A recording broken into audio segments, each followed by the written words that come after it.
అంతరాయతిమిరోపశాంతయే శాంతపావనమచింత్య వైభవం తన్నరం వపుషి కుంజరం ముఖే మన్మహే కిమపి తుందిలం మహా శరణం కరవాణి శర్మదంతే చరణం వాణి చరాచరోపజీవ్యం కరుణామసృణైః కటాక్షపాతైః కురు మామంబ కృతార్థసార్థవాహం. గురుర్బ్రహ్మా గురుర్విష్ణుర్గురుర్దేవో మహేశ్వరః గురుః సాక్షాత్ పరం బ్రహ్మ తస్మై శ్రీ గురవే నమః. వ్యాసం వసిష్ఠనప్తారం శక్తేః పౌత్రమకల్మషం పరాశరాత్మజం వందే సుకతాతంతపోనిధిం. అచతుర్వదనో బ్రహ్మా ద్విబాహురపరో హరిః అఫాలలోచనః శంభుర్భగవాన్ బాదరాయణః. వంశీ విభూషితకరాన్నవనీరదాభాత్ పీతాంబరాదరుణబింబఫలాధరోష్ఠాత్ పూర్ణేందు సుందరముఖాదరవిందనేత్రాత్ కృష్ణాత్ పరం కిమపి తత్వమహం న జానే. గోష్పదీకృతవారాశిం మశకీకృతరాక్షసం రామాయణ మహామాలారత్నం వందే నీలాత్మజం. ఆపదామపహర్తారం దాతారం సర్వసంపదాం లోకాభిరామం శ్రీరామం భూయో భూయో నమామ్యాం. పూజ్యాయ రాఘవేంద్రాయ సత్యధర్మరతాయ చ భజతాం కల్పవృక్షాయ నమతాం కామధేనవే. నారాయణం నమస్కృత్య నరం చైవ నరోత్తమం దేవీం సరస్వతీం వ్యాసం తతో జయముదీరయేత్. వీతోటి గురువు వల్ల 1/4 వంతు, తన తెలివితేటల వల్ల 1/4 వంతు, సబ్రహ్మచారుల ద్వారా సహ విద్యార్థుల ద్వారానేమో 1/4 వంతు, ఒక కాలక్రమం వల్ల 4వ వంతు, అప్పుడు గాని అది పరిపూర్ణము కాదు అని చెప్పారు. కనుక ఈ ద్వారపాలకుడు అంటున్నాడు, నహి జ్ఞానం అల్పకాలేన శక్యం, కొద్ది సమయంలోనే రమ్మంటే రాదు. అస్మాత్ బాల స్థవిర ఇవ ప్రభాషే, ఏంటి మంచి గడుగ్గా కబుర్లు చేస్తున్న కుర్రాడు అయి ఉండి పెద్ద మాటలు మాట్లాడుతున్నావు అన్నాడు. స్థవిర ఇవ ప్రభాషే, ముసలాళ్ళ మాట్లాడుతున్నావు, ఉర్దూల్లో మాట్లాడుతున్నావు నువ్వు అంటే ఇతడన్నాడు, తేన స్థవిరో భవతి ఏనాస్య ఫలితం శిరః. నెచ్చి నెరిసిన వాళ్ళందరూ ముసలాళ్ళు పెద్దవాళ్ళు అనుకుంటున్నావు ఏమిటయ్యా అన్నట్టు ఇతడు అష్టావకుడు. ఫలితం అంటే చాలా మంది ఫలితం అనుకుంటారు, ఫలితం అంటే నరసిన అని అర్థం. అక్కడ పాగి ఒత్తు ఉండదు. ఈ కామన్ మిస్టేక్స్ లో ఒకటి ఫలిత కేశం అంటూ ఉంటారు. ఫలిత కేశం కాదు, ఫలిత కేశమే. జుట్టు నెరిసినంత మాత్రాన్ని ప్రతివాడు పెద్దవాడు కాదు. కుర్రవాడైనప్పటికీ ప్రజానాది తన దేవాస్థవిరం విదుహు, ఎవరికి నిజమైన కుర్రవాడైనా జ్ఞానం కలుగుతుందో అతడే వృద్ధుడు అని చెప్పి దేవతలు గ్రహిస్తారు. దేవతల యొక్క అభిప్రాయం అది. ముఖ్య సంవత్సరాల వల్ల, ఏళ్లు వచ్చినందువల్ల, జుట్టు నెరిసినందువల్ల, ధనం ఉన్నందువల్ల, బంధువులు 10 మంది ఉన్నందువల్ల ఋషులు ఎవళ్ళు కూడా ఆయన గొప్పవాడు అని అనరు. ఎవడు అనూచానుడో అంటే సాంప్రదాయికమైనటువంటి విద్యను గ్రహించి ఆచరించేటటువంటి వాడో అతడే గొప్పవాడు అని ఋషులు చెబుతూ ఉంటారు. ఇంతకీ ఈ రాజ్యసభలో నాకు మిగతా గొడవలు అక్కర్లేదు, ఇందులో వంది అని ఒకడు ఉన్నట్ట, ఓ పండితుడు, అతన్ని చూడాలని అనుకుంటున్నాను నేను అన్నాడు. వీడు నాన్నగారిని ఓడించి గంగలో ముంచిన వాడు ఆ వంది. అందుకు దిదృక్షురశ్మి సంప్రాప్త వందినాం, వందిని చూద్దామని నేను బయలుదేరి వచ్చాను రాజ్యసభలో. నేను వచ్చానని గుమ్మం దగ్గర నుంచున్నానని చెప్పు లోపలికి వెళ్ళాను. ఈయన గారు ఏదో మహాప్రసిద్ధుడైనట్టు ద్వాస్థం ఇక్కడ ఉన్నట్లుగా చెప్పు, రాజుగారికి చెప్పు, నువ్వు వెళ్ళి. యజ్ఞం చేసేటటువంటి వారు కొన్ని రకముల యజ్ఞం చేసేవాళ్ళు బంగారు గొలుసులు మాలలు మెళ్ళలో వేసుకుంటారు. అంచేత రాజ్ఞ పుష్కర మాలినే అన్నాడు. సువర్ణహారం వేసుకున్నటువంటి రాజుగారితో నేను వచ్చానని చెప్పు. కనుక ఇప్పుడు నేను నీ కుర్రలా కనిపిస్తూ ఉండొచ్చు, నేను లోపలికి వెళ్ళిన తర్వాత పండితులతో నేను వాదించేటప్పుడు అప్పుడు నా సంగతి ఉంటే నీకు తెలుస్తుంది అన్నాడు పైగా.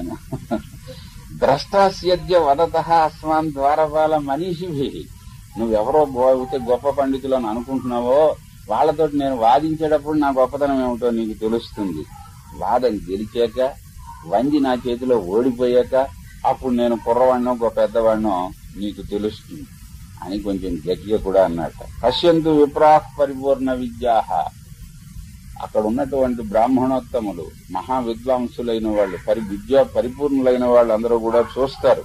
రాజుగారు చూస్తాడు, రాజుగారు పురోహితుడు చూస్తాడు నన్ను. ఉతాహోవా ప్యుచితాన్ నీచితాం వా తూష్ణీం భూతేష్వేవ సర్వేషు అథాజ్య. నేను మాట్లాడుతూ ఉంటే అందరూ తూష్ణీం భూతేషు, ఇంకా మాట్లాడేది ఏం లేక వాళ్ళు నోరు మూసుకుని కూర్చుంటే, మౌనంగా ఉంటే అప్పుడు అందరూ కూడా నేను గొప్పవాడినో కొద్దివాడినో గ్రహిస్తారు వాళ్ళు. అంటే ఈ కుర్రాడు నిజానికి ఇతడు 12 ఏళ్లవాడు, అష్టవంకరలతోటి ఉన్నాడేమో, ఇంకా చిన్నవాడి కింద కనిపిస్తున్నాడని. ఇంత చేసి 10 ఏళ్ల కుర్రాడు కదా నువ్వు, ఏమిటయ్యా నాకు అర్థం కాదు, నువ్వు ఆ పెద్దవాళ్ళు ఉన్న సభలోకి పెడతానంటావు అని మళ్ళీ మొదటికొచ్చాడు ఆయన. వినీతానం విదుషాం సంప్రవేశం. పోనీ నువ్వు కుర్రాడవు కదా అని పోనీ చిన్నపిల్లాడికి ఉండాల్సిన వినయం ఏమైనా ఉందంటే అది లేదు. వందిని ఓడిస్తానంటున్నావు. మహామహా కొమ్మలు తిరిగిన వాళ్ళు అందరూ వచ్చి ఆయన దగ్గరేమో ఓడిపోయిపోతేను వినయవంతులైన పెద్దవాళ్లు ప్రవేశించదగింది అని. అప్పుడు ఒక ఉపాయం ప్రకారం నువ్వు పోనీ ఏదో అంటున్నావు గనక నేను ప్రయత్నిస్తాను. ప్రవేశనే కురు యత్నం యథావద్దు, నువ్వు ఆ రకంగా ప్రయత్నం చెయ్యి అన్నాడు. అనడంలో ఇతనికి అర్థమైంది. ఇక్కడి నుంచే ఓ ట్యాకేసెత్తను. భోభో రాజన్ జనకానాం వరిష్ఠ త్వం వై సమ్రాట్ వై సర్వం సమృద్ధి. నువ్వు జనక వంశంలో రాజుల్లోకి అందరికీ నువ్వు గొప్పవాడవు, నువ్వు సమ్రాట్టువు, జ్ఞానవేత్తవు, నువ్వు గొప్ప గొప్ప యజ్ఞాదులవి చేసేటటువంటి వాడవు, నువ్వు ఒక్క యయతి వంటి వాడవు నువ్వు అని ఇలాగే కాస్త ఆయన్ని ప్రశంసించి, వృద్ధులందరినీ పెద్దవాళ్ళందరినేమో ఈ వందేమో వంచి ఓడించి వాళ్ళ గర్వాన్ని తీసేసి వాళ్ళనేమో గంగలో ముంచుతున్నాడు. ఇక్కడ ఓడించేటప్పటికి అవతల వాళ్ళ మాటలేమి వినిపించుకోకుండా నీ సేవకులు తీసుకుని వెళ్లి వాళ్ళని గంగా నదిలో ముంచేసేస్తున్నారు. జలే సర్వాన్ మధ్య తీసిన శృతం అని వినొచ్చాను నేను ఇంతకిన్ను. కనుక బ్రహ్మాద్వైతం కథయితం ఆగతోస్మి. నేను ఇక్కడికి వచ్చింది ఎందుకు అంటే అహం బ్రహ్మాస్మి అనే బ్రహ్మాద్వైతం ఇక్కడ ప్రతిపాదిద్దామని నేను బయలుదేరి వచ్చాను. ఉట్టుటి కబుర్లు కాదు అన్నట్టు ఈయన గారు గట్టిగాని ఇక్కడి నుంచి. నక్షత్రాన్ని సవిత నాశయామి. సూర్యోదయం అయ్యేటప్పటికి మిగిలిన నక్షత్రములన్నీ కూడా ఎలాగా పోతున్నాయో అలాగే ఎవరెవరు మేము వాగులమని చెప్పని ఇక్కడ వస్తారో వాళ్ళని అందరినీ కూడా నాశయామి. సూర్యుడు నక్షత్రాలను నశింపజేసినట్టుగా వీళ్ళని నేను నశింపజేస్తానంటూ ఓడిస్తాను అన్నట్టు. అప్పుడు రాజుగారికి మాట అంది. ఇది వరకే మాట్లాడయ్యే దారిలోనే నాకు కొంచెం వాడితోటి చెప్పు, ద్వారపారుడితోటి అన్నాడు. అంటే ఈయన పాండిత్య పరీక్షలో వీడు ఎలా లోపలికి వస్తాడో చూద్దామని అది కూడా ఒక భాగం కింద ఆయన గారు పెట్టుకున్నారనమాట. లేకపోతే ఈ కుర్రాడు వస్తే లోపలికి రాని అని చెప్పిపోవచ్చు కదా ఆయన వెళ్ళేవాడు. ఆయన గారు అలా చెప్పకుండా మాట్లాడకుండా వెళ్ళాడు. లోపలికి ప్రవేశించడం దగ్గర నుంచి వీడి కార్యసాధకత్వం పరీక్షించదలుచుకున్నాడు అన్నమాట ఆయన గారు. అయితే నువ్వు పెద్ద కొండకే ఎసరబెట్టావు అన్నాడు రాజుగారు. వందినే ఓడిద్దామని అనుకుంటున్నావు అన్నట్ట జనక మహారాజు గారు. అవిజ్ఞాయత్వం వాక్య బలం పరస్య. ఆయన సంగతి నీకు ఏం తెలిసిందని ఆయన్ని ఓడిద్దామని అనుకుంటున్నావు. ఎదుటి వాని వాక్య శక్తి తెలియక నువ్వు వాదిద్దాము అని అనుకుంటున్నావు. పేరు కాశీనాథ శాస్త్రి గారి వాద విషయం మనం చెప్పుకున్నాం. ముఖ్యంగా వాదం ఏమిటంటే సమయమునకు స్ఫురించడం మీద వాదం అంతా కూడా ఆధారపడి ఉంటుంది. అంచేతను ఎదుటివాని వాక్య బలం, అతడు ఎంత చదువుకున్నవాడైనా కావచ్చు, ఎంత పండితుడైనా కావచ్చు, ఆ సమయానికి తగినటువంటి సమాధానం చెప్పగలిగేదా లేదా అనే దాని మీద వాదంలో గెలవడం అనేది ఉంటుంది. అంచేత ఎదుటివాని వాక్య శక్తిని నువ్వేం తెలుసుకున్నావని గెలుస్తానని అంటున్నావు.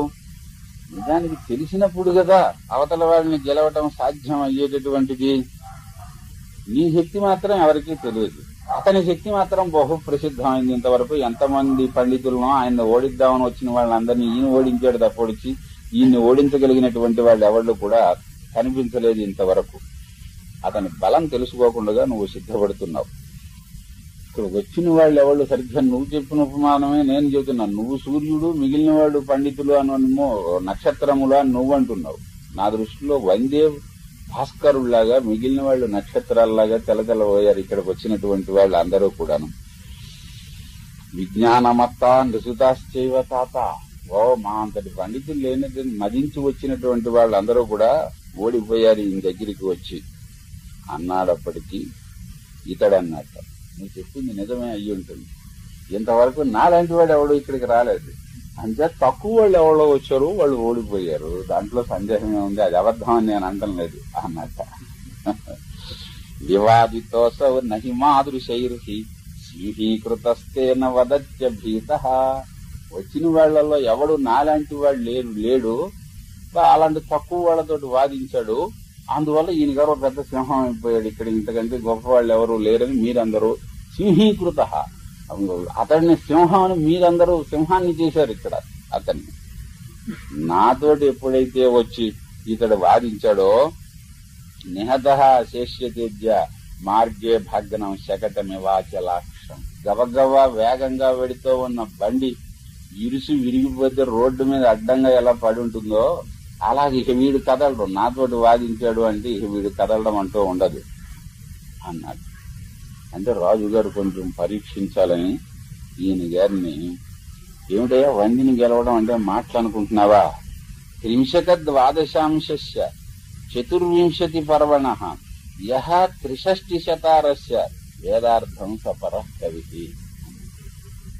30 తెలిసినటువంటి వాడు, 12 తెలిసినటువంటి వాడు, 24 పర్వముల సంగతి తెలిసినవాడు, 360 సంగతి తెలిసినటువంటి వాడు, వాడు పండితుడవుతాడు గాని కబుర్లు చెప్పిన వాడు పండితుడవుతాడా అన్నట్ట ఈయన. స్వస్తి ప్రజాభ్య పరిపాలయంతాం న్యాయేన మార్గేణ మహీం మహిషా. గోబ్రాహ్మణేభ్య శుభమస్తు నిత్యం. లోకాః సమస్తాః సుఖినో భవంతు.